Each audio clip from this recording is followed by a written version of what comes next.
Welcome to Market Pulse by Orestes Capital, your daily briefing on the key market moves, sector trends, and investment themes shaping the day. Today is Tuesday, August 11, 2026.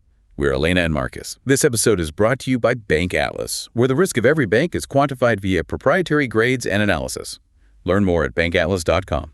Right. So jumping right in, we are currently watching a global market that is, frankly, experiencing some severe cognitive dissonance. Yeah, that's exactly what it is. The fixed income space is confidently pricing in this flawless economic soft landing. While at the same time, the commodities market is waving a massive red flag. I mean, it's indicating that a stagflationary roadblock is dead ahead. Right. So today our objective is to really look beneath the surface of today's proprietary updates. Yeah. We need to figure out which market is mispricing the reality of the broader economic regime. And to map out how we arrive at that conclusion, we are tracking 4 primary themes in today's data deck. Theme 1 focuses on a pronounced pre-CPI holding pattern in the Treasury market, Which has resulted in a distinct bull flattening of the yield curve. Exactly.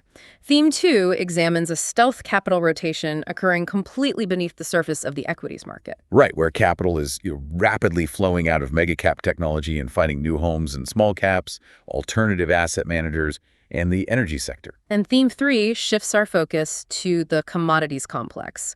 We are tracking a geopolitical bid that is keeping crude oil elevated, Operating simultaneously with a massive wave of structural buying out of China that's firmly supporting the price of gold. And finally, Theme 4 is our synthesis.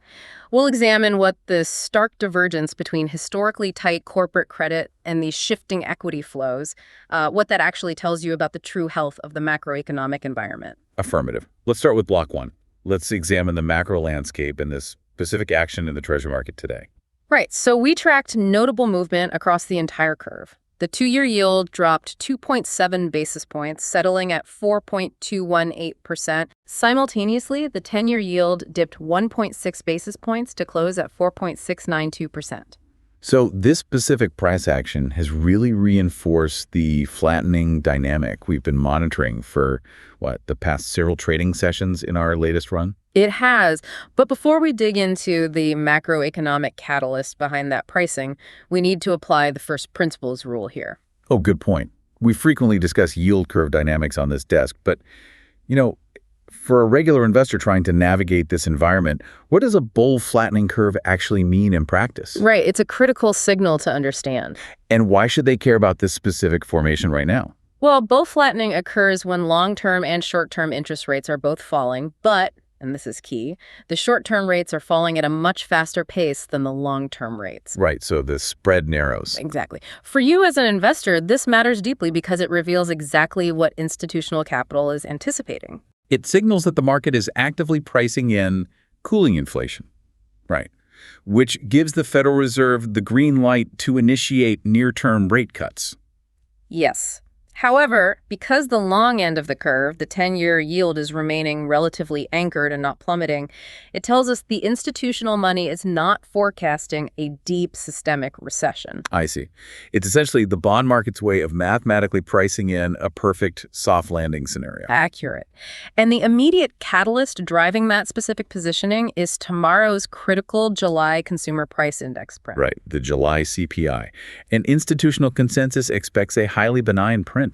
They're specifically looking for core month-over-month inflation to come in at a positive 0.22%. The bond market is essentially front-running that benign data expectation today. But our daily desk data highlights a severe positioning risk that you need to be aware of, right? It does. Dealer desks are reporting that commodity trading advisor bond shorts are currently heavily crowded. And just to clarify, when we talk about commodity trading advisors, or CTAs, we're referring to large algorithmic trend-following funds. Yes, exactly. And right now, their systematic models have bet heavily against bonds. So that crowded short position creates a highly asymmetric risk profile for tomorrow morning.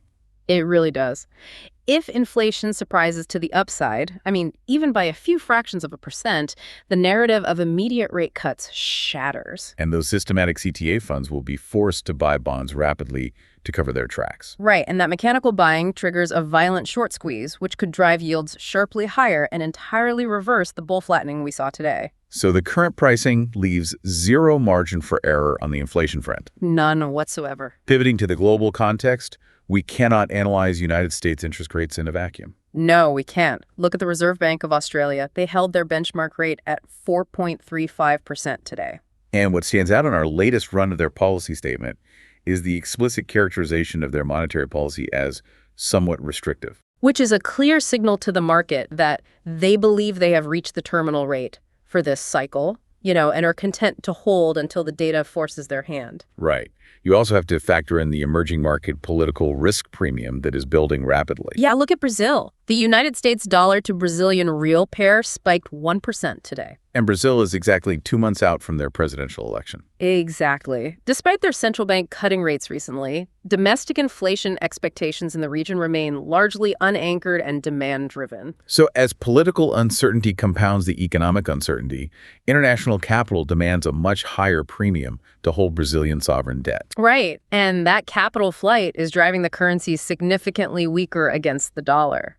Moving to today's data regarding sector and equity flows, the headline index action today masks a significant structural rotation happening entirely beneath the surface. It really does. The S&P 500 drifted down 0.32% to close at 7,728.20. And our daily desk data shows the index fell away from the 7,800 options pin and leaned heavily toward the 7,700 put-build hedge line. Right, and for those tracking these mechanics, an options pin is simply a strike price where massive options volume gravitates. Which forces market makers to hedge their exposure in a way that often traps the index near that level. Exactly.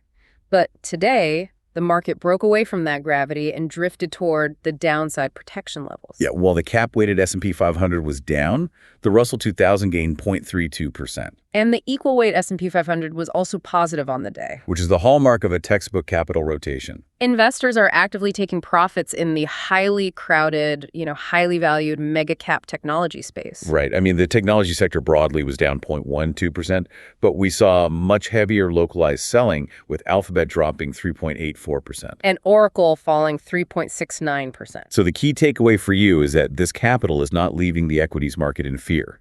No, rather, it is being systematically redeployed into segments offering perceived relative value. Specifically small caps, energy cyclicals, and alternative asset managers. Concur. The surge in the alternative asset management space is one of the most pronounced and consequential trends in today's data deck. It's massive. Apollo Global Management jumped 6.26% today, and KKR spiked 6.88%. And when we look at the underlying fundamentals driving this aggressive price action, Q2 alternative fundraising hit a staggering all-time record of $291 billion. That is $291 billion of newly raised dry powder that is immediately finding its way into the broader technology ecosystem. Which brings us to a monumental shift in how artificial intelligence is being funded. Right. NVIDIA closed up 1% today after confirming a $500 billion financing commitment. They are partnering with the exact alternative asset giants we just mentioned, including Apollo and Blackstone, to fund the physical build-out of global AI infrastructure. To put the sheer scale of this into perspective, think of this NVIDIA and private equity deal like a massive commercial real estate developer securing a syndicate credit line. That's a great analogy. It completely removes the upfront financing burden from the builder, in this case NVIDIA. They no longer have to utilize their own corporate balance sheet to offer financial support to their end customers who are buying the hardware. Right. It proves that institutional capital is desperate to fund the physical data centers required for the AI revolution. And they are utilizing the structuring expertise of alternative asset managers to deploy that debt. Accurate. We saw further evidence of this ravenous institutional appetite for silicon infrastructure today with Intel. Right. Intel priced a $20 billion upsized equity offering at $95 a share. And what is truly staggering is that this offering drew over $100 billion in institutional demand. The capital markets are aggressively bidding for virtually any vehicle that finances the hardware layer of the AI ecosystem. Yeah, the risk profile of the technology sector is evolving rapidly as a result. But while institutional capital is flowing heavily into infrastructure and alternative managers, the consumer narrative presented in our daily desk data is severely bifurcated. It's a tale of two consumers, really. We saw Tractor Supply Co. rise 4% today. Our latest run notes they're seeing unusually high sustained volumes. Explicitly citing a highly resilient niche consumer base that continues to spend on non-discretionary rural lifestyle goods. Right.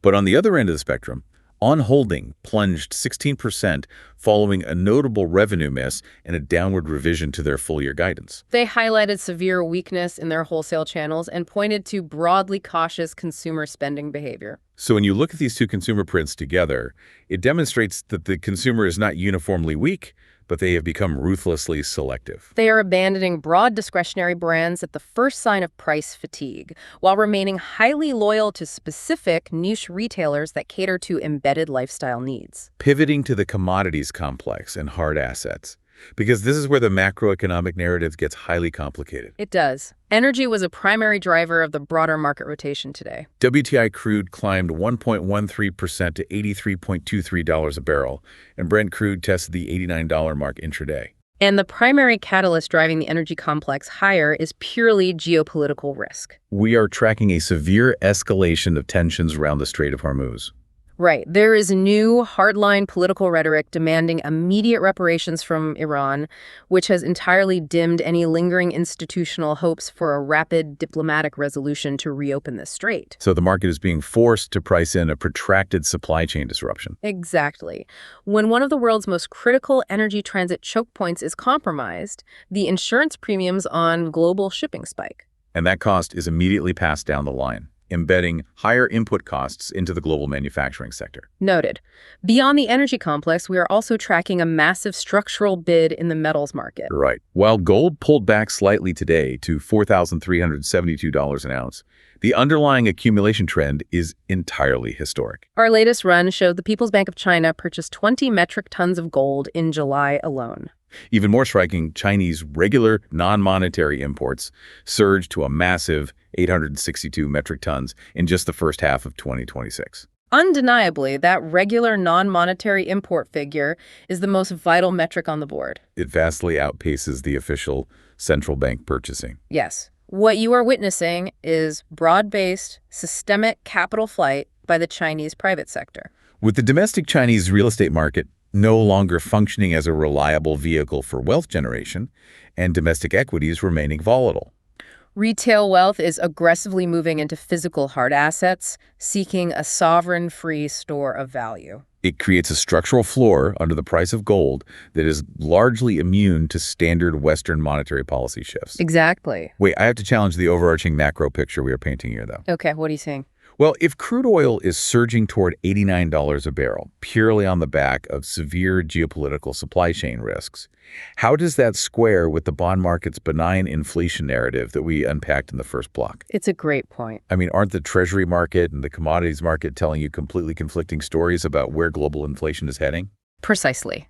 It is a glaring contradiction, and it is the central tension in the market right now. Right. The fixed income market is currently choosing to completely ignore the stagflationary risk of $89 crude oil. Because bond traders are myopically focused on tomorrow's July CPI print, which is fundamentally a backward-looking metric. Exactly. It tells you what inflation was, not what it will be. If oil remains elevated due to the Strait of Hormuz disruptions, the benign inflation narrative currently priced into the two-year Treasury yield will be proven aggressively wrong when the August and September data is released.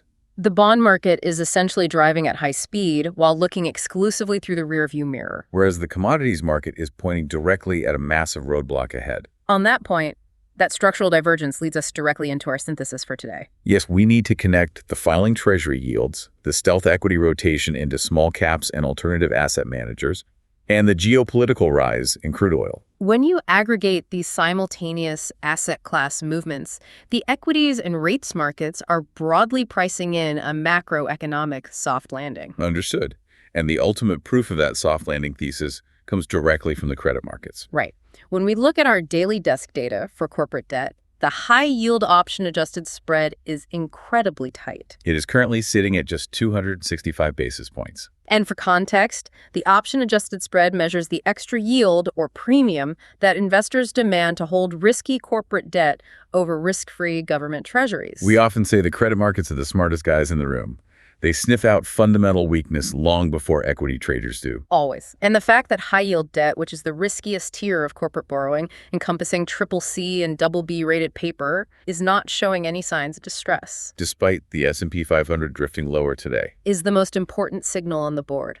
It proves that today's equity move, specifically the heavy sell-off in mega-cap technology, is purely a capital rotation. It is not a signal of fundamental deterioration in broad economic health. No. If the institutional credit markets were genuinely worried about an impending recession or a systemic liquidity crisis, those high-yield spreads would be blowing out well past 400 or 500 basis points. Capital would be fleeing to safety. Instead, at 265 basis points, corporate default risk is viewed by the market as negligible. Capital is simply migrating from areas of high valuation and historical crowding, like software and mega-cap tech, into areas with perceived relative value and lower multiples. Like the Russell 2000 domestically, or the Kospi index in Asia. The machinery of the market is functioning normally. It is just reallocating its chips. Moving to today's data for our final thought, I want to leave you with a forward-looking question to consider as you review your own portfolio allocations. We noted today that the massive artificial intelligence capital expenditure cycle is now being heavily funded by corporate debt issuance, such as Alphabet's recent $25 billion bond offering. and by private equity consortiums, as we saw with NVIDIA's $500 billion facility. Right. This raises a critical structural issue. If the underlying infrastructure of the next technological age is being built on leverage and syndicated debt rather than pure operational cash flow, does the systemic risk in the AI trade begin to shift? It's a huge question. We spend all our time analyzing equity valuations for technology companies. But if the return on investment for these massive AI data centers takes years longer to materialize than currently projected, the real risk might actually migrate away from technology stocks and directly into the stability of the credit markets that are financing the build-out.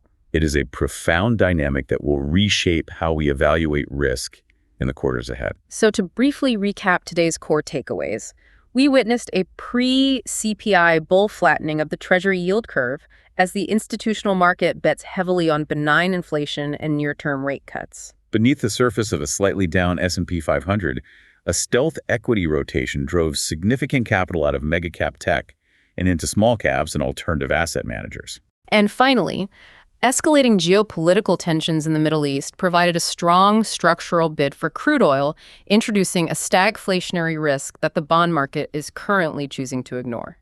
Thank you for listening to Market Pulse by Orestes Capital. We're Elena and Marcus. We'll be back tomorrow with the latest market color.